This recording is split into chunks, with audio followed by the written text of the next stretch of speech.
What comes between? दरमियान में क्या आता है?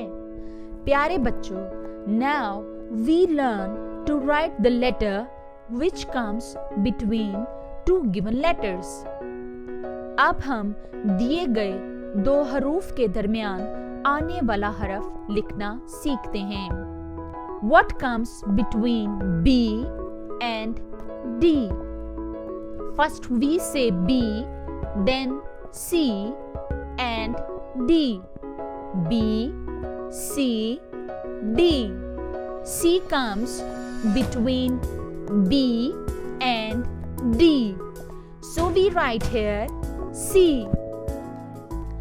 What comes between E and G?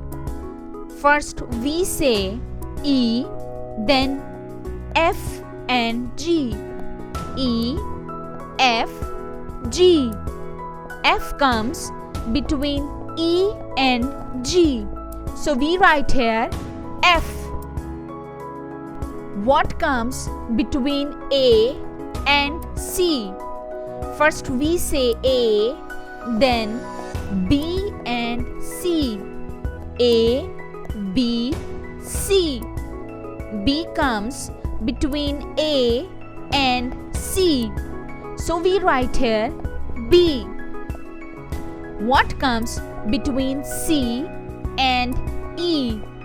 First we say C, then D and E. C, D, E. D comes between C and E. So we write here D. What comes between F and H? First we say F, then G and H. F, G, H. G comes between F and H. So we write here G.